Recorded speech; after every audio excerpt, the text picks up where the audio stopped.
तिरुपति नाम का एक आदमी नई शादीशुदा औरतों का बलात्कार करके उनको मार देता था। जब ये बात उसकी पत्नी रानी को पता चलती है तो उसका सर काट के पुलिस स्टेशन में दे देती है, इसलिए उसको जेल हो जाती है। जब तिरुपति की लाश को ले जाया जा रहा था तो सब लोग अपने दरवाजे बंद कर लेते हैं। कोई भी उसको कंधा देने के लिए तैयार नहीं हो रहा था। तब उसके दोनों भाई ही उसको कंधा देते हैं। ये बात सरपंच को पता चलती है तो वो पंडित से कहता है उसकी आत्मा को कभी भी शांति नहीं मिलनी चाहिए, क्योंकि उसने कई सारी मासूम लड़कियों की हत्या की है।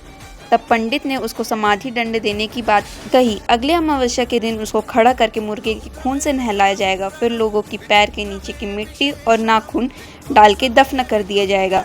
सब लोग बहुत ही ज्यादा खुश थे क्योंकि एक और शादी थी। पंडित उनको आशीर्वाद देने के लिए जा रहा था, तभी उसको रास्ते में टॉयलेट आ जाती है। वो गलती से उसी जगह पे चला जाता है जहाँ पर तिरुपति की लाश को दफनाया जाता है। तभी उसके अंदर तिरुपति की आत्मा प्रवेश कर लेती है। पंडित सीधा दूल्हा दुल्हन को आशीर्वाद देने के लिए चला जाता है, जहाँ पर लोग उसका पहले से इंतजार कर रहे थे। दुल्हन आती है और जब तिरुपति की आत्मा ने उसको देखा तो उसके अंदर हवस भर जाती है। अब पंडित कमरे के अंदर घुस जाता है। दूल्हा उसको देख के बोलता है, अबे पंडित तू पागल हो गया है क्या? तेरी हिम्मत कैसे हुई यहाँ आने की? तभी पंडित उसको मार के उसका हाथ तोड़ देता है। फिर पंडित ने दुल्हन का भी बलात्कार करके उसको मार दिया। गांव में हड़कंप मच गया। पुलिस वाले पंडित को अरेस्ट कर लेते हैं तो पंडित बताता है कि मेरा फोन वहाँ पर रखा था, मैं फोन लेने के लिए गया था तो वहाँ पर दुल्हन मरी पड़ी थी। उसी गांव में एक मौलाना साहब थे जो कि भूत प्रेत पकड़ते थे। रवि रात में मोटरसाइकिल से जा रहा था, तभी वो तिरुपति की आत्मा को देखता है जो कि चिकन खा रही थी। अगले दिन वो मौलाना साहब को सब बताता है। तभी वहाँ पास एक आदमी आ जाता है अपनी लड़की का शादी का कार्ड लेके। मौलाना साहब उसको बोलते हैं, तुम इस वक्त में अपनी लड़की की शादी करवा कैसे सकते हो? वो आदमी मौलाना साहब को उल्टा पुल्टा बोल के चला गया। उनकी शादी बड़ी धूमधाम से हो रही थी। शगुन के तौर पर जब सरपंच ने 116 रुपए दिए, तब लड़की वाले माइक पर अनाउंस करके बोलते हैं, लगता है सरपंच का खजाना खत्म हो गया है। ये सुनकर सभी लोग जोर से हंसने लगे। सरपंच गुस्से में आग बबूला हो गया और बोला, जैसे तू हमेशा पार्टी बदलता रहता है, ऐसी तेरी बेटी भी हमेशा दूल्हा बदलती रहेगी। उनकी लड़ाई हो गई और वहाँ से सरपंच अपने आदमी लेके चला गया। रात बहुत ज्यादा हो गई थी। सरपंच ने बहुत ही ज्यादा दारू पी ली थी। वो गाड़ी रोक के बोलता है, रुको टॉयलेट करके आता हूँ, और उसी जगह पे खड़ा होकर जहाँ पर तिरुपति की लाश दफनाई गई थी। और वो नशे की हालत में बोला, तिरुपति अगर आज तू जिंदा रहता तो उस एमपी की भी बेटी का वही हाल होता जो कि मेरी बेटी के साथ हुआ था। तभी उसके पैर पे कांटा चुभ जाता है, उससे खून निकलने लगा और खून सीधा तिरुपति की कब्र में गिर जाता है। अब तिरुपति की आत्मा सरपंच के अंदर प्रवेश कर लेती है। सरपंच अपने ट्रैक्टर में बैठ के गाँव में पहुँच जाता है। दूल्हा और दुल्हन खेत में थे। तभी सरपंच वापस अपना ट्रैक्टर घुसेड़ देता है और उन लोग को मार के खेतों में आग लगा देता है। सुबह गांव में ये खबर फैल जाती है। अब सब कोई मिलकर सरपंच और पंडित को पेड़ से बांधकर मारने लगे। सरपंच ने कहा, हमने ये सब कुछ नहीं किया है, ये सब तिरुपति की आत्मा हमसे करवा रही है। तभी वहाँ पर एक मौलवी आता है और वो कहता है, ये सब सच बोल रहे हैं, इसमें तुम लोग की गलती है, क्योंकि तुम लोग ने तिरुपति को जलाने के बजाय उसको समाधि दंड दे दिया, इसलिए उसकी आत्मा इस गांव में अभी भी घूम रही है। एक पुलिस इंस्पेक्टर कहता है कि भूत प्रेत जैसी कोई चीज नहीं रहती है, मैं रात भर तिरुपति की कब्र में रहूंगा, सुबेरे तुम लोग मेरे को लेने आ जाना। और वो फिर रोल मार के अपने दोनों कांस्टेबल को भी भेज देता है। रात बहुत ज्यादा हो जाती है, वो दारू पीने लगा और कहता है, भूत मेरे पाँव की जुत्ती। तभी उसको साइकिल की आवाज आई। वो देखा तो कुछ नहीं था। तभी साइकिल उसके आसपास घूमने लगी और उसको खींच के मार दिया। सुबह 2 कांस्टेबल आते हैं चाय देने के लिए। वो एक कांस्टेबल ने उसको हिलाया तो उसकी एक आंख नहीं थी और वो गिर गया तो उसकी पीठ पूरी छिली हुई थी। अब तिरुपति की आत्मा साइकिल लेके पूरे गांव में घूमने लगी। इसके डर से सब कोई अपने घर में ही रहने लगे। सब गांव वाले सीमा के पास आ जाते हैं। राधा तिरुपति की पत्नी थी। जब उसको ये बात पता चलती है तब वो बोलती है कि मैंने अपने पति की जान तुम लोग को बचाने के लिए ली थी, लेकिन तुम लोग ने उसको सजा देकर फिर से जगा ली। राधा ने कहा, मेरी एक बहन है जिसका नाम भैरवी है, वो एक नागा साध्वी है, काशी में गंगा के किनारे वो रहती है। सभी लोग भैरवी को ढूंढने के लिए चले जाते हैं। तभी वहाँ पास कुछ लोग गायों को उठा के ले जा रहे थे। तभी वहाँ पास एक नागा साध्वी आती है जो कि बोलती है, गायों को छोड़ दो, जीने के लिए इनकी हत्या मत करो, गोमूत्र बेचकर भी जीवन जी सकते हैं।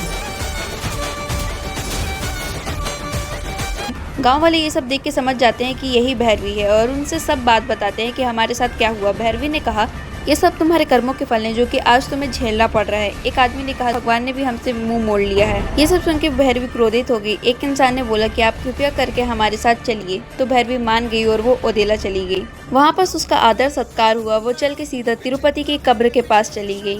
कब्र पर पैर रखती उसको कुछ महसूस हुआ। वो तिरुपति की आत्मा को बांधने के लिए 4 नंदी, 9 प्रकार के अनाज और गंगा जल मंगवाती है।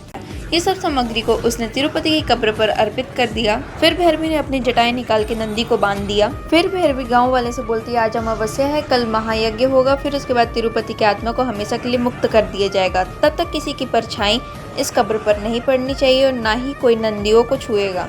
अगर ऐसा हुआ तो तिरुपति की आत्मा आजाद हो जाएगी और फिर उसको भगवान भी नहीं रोक सकता है। अगले 15 दिन तक गांव का कोई एक आदमी इस कब्र की रक्षा करेगा। तभी गांव में एक न्यूज रिपोर्टर आता है जो कि तिरुपति की कब्र की तस्वीर लेना चाहता था, लेकिन उसका ड्रोन सीधा तिरुपति की कब्र पर गिर जाता है। जब उन लोग ड्रोन को लेने के लिए जाते हैं तभी वहाँ पर पहरा दे रहा आदमी उन लोग को रोक लेता है। न्यूज रिपोर्टर बोलता है ये 4 लाख का ड्रोन है, लेकिन उस आदमी ने न्यूज रिपोर्टर को भगा दिया। अब वो ड्रोन लेने के लिए आता है। तिरुपति की आत्मा उसके अंदर घुस जाती है। तिरुपति सीधा भैरवी के पास चला जाता है। तिरुपति ने उस समय भैरवी को नहाते हुए देख लिया तो उसके अंदर हवस भर जाती है। तभी शिव का सांप उसके ऊपर हमला करने लगा और उसको गांव के बाहर ले आया। भैरवी भी आ जाती है। तिरुपति ने कहा कि इस गांव को मैं शमशान बना के रख दूंगा। भैरवी उसे चेतावनी देती है कि अगर ऐसा करने के बारे में सोचा भी तो तुझे अभी जला के भस्म कर दूंगी। वो जो गले में सांप लटकाए, मुंड माला टांगे, जिसके पास तन ढकने के कपड़े तक नहीं, शरीर पर धुरी लपेटे नंगा घूमता फिरता रहता है, वो तेरा ईश्वर है और तू उस शिव की माला जपती है।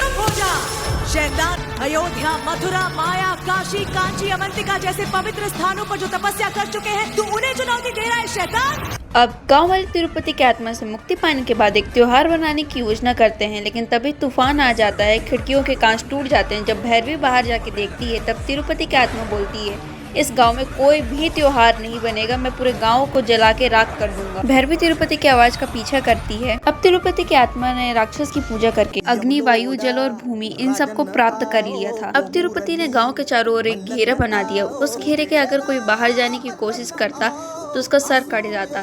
जानवर और पंछी भी इस घेरे को पार करते तो वो भी मर जाते। किसान भी डर के कारण अब खेतों में नहीं जाते थे। इसके कारण पूरी जगह पे अकाल पड़ गया था। एक लड़की की तबीयत खराब हो जाती है। उसके माता पिता भैरवी के पास लाते हैं। बच्चे की माँ भैरवी से हाथ जोड़कर विनती करती है कि मेरी बच्ची को बचा लो। भैरवी ने कहा तुम्हारी बच्ची को सिर्फ राधा बचा सकती है, लेकिन कैसे? क्योंकि जन्म के रिश्ते से भी बड़ा होता है खून का रिश्ता और उससे भी बड़ा होता है विवाह का रिश्ता। उसी की मदद से इसको बचाया जा सकता है। राधा पूछती है कैसे? तब भैरवी ने कहा तुम एक पत्नी होने के नाते उसका ध्यान अपने तरफ खींचना। मैं पंचाशनी मंत्र से उसकी शक्ति कम कर दूंगी। जैसे तुम माइक पर ओम नमः शिवाय की आवाज सुनोगी उसकी शक्ति भीतर से कम हो जाएगी और तब हम लोग उस रेखा को पार कर सकते हैं।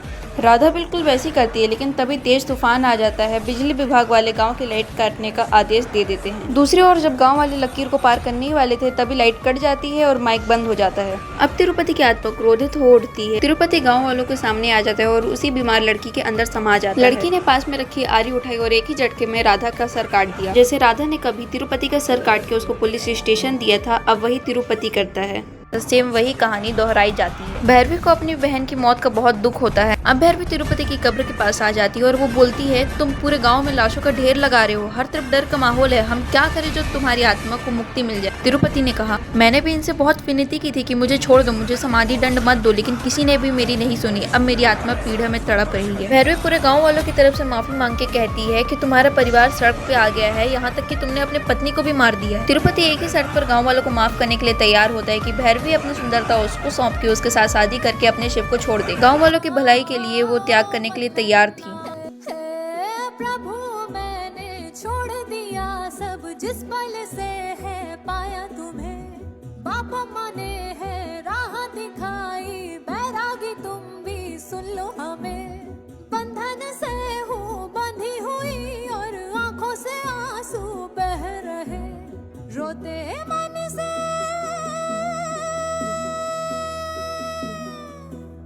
रोते मन से कह रहे सब इनको अपने चरणों में दो शरण। ओ मल्लन्ना श्री राम मल्लन्ना, मल्लन्ना मल्लन्ना।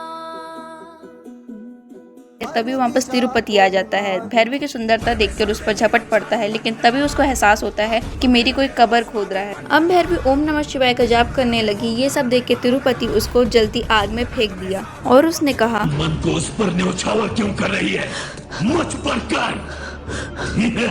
तिरुपति फिर से भैरवी के साथ जबरदस्ती करने की कोशिश की, लेकिन भैरवी ने ओम नमः शिवाय का जाप जारी रखा। नमः शिवाय क्यों जप रही है? अब तिरुपति गुस्से में एक जलती हुई लकड़ी उठाया और वो भैरवी के सर पर मार दिया, लेकिन फिर भी भैरवी ओम नमः शिवाय का जाप कर रही थी। तिरुपति ने भैरवी का गला पकड़ के उसको ऊपर से नीचे फेंक दिया, लेकिन फिर भी भैरवी ओम नमः शिवाय का जाप कर रही थी। तिरुपति ने फिर से गुस्से में भैरवी को ऊपर से नीचे पटक दिया। भैरवी के 100 करोड़ जाप अब पूरे होने वाले हैं। अगर उसके ये जाप पूरे हो गए तो उसको शक्ति मिल जाएगी। ये सब देख रही लड़की नंदी के पास जाके प्रार्थना करती है कि हमारी मदद करो, वरना लोगों का तुम पर से विश्वास टूट जाएगा। तभी पत्थर की बनी मूर्ति असली नंदी में बदल जाती है। अब नंदी जी चलकर जाते हैं और अपनी दिव्य शक्ति भैरवी को प्रदान करते हैं, जिससे भैरवी फिर से होश में आ जाती है। तिरुपति बोलते हैं, इन गाँव वालों को तुम मेरे क्रोध से बचाने के लिए आई थी और ये नंदी तुझे बचाने के लिए। तेरी आंखों के सामने मैं पूरे गाँव वालों की सांसें रोक दूंगा। तिरुपति काले मंत्रों का जाप करने लगा, जिससे सब लोग की सांसें रुक जाती हैं। भैरवी एक आखिरी बार ओम नमः शिवाय का जाप करती है और उसके 100 करोड़ जाप पूरे हो जाते हैं। भगवान शिव वहाँ पर प्रकट हो जाते हैं, जिससे सभी लोग की रुकी हुई सांसें फिर से आ जाती हैं। शिव जी को देख के सभी कोई अपने हाथ जोड़ लेते हैं। फिर उन्होंने स्वयं अपना त्रिशूल भैरवी को दिया। भैरवी के हाथ पर त्रिशूल ऐसा लग रहा था जैसे मानो स्वयं देवी खड़ी हूँ। फिर देखते देखते तिरुपति और भैरवी दोनों ही जन हवा में उड़ने लगे। भैरवी ने अपना त्रिशूल लिया और तिरुपति को मार दिया। अब तिरुपति की आत्मा को हमेशा हमेशा के लिए मुक्ति मिल जाती है। वो न्यूज़ रिपोर्टर जिसके अंदर तिरुपति घुसा था वो भी उड़ जाता है और इसी के साथ होती है हमारी मूवी खत्म।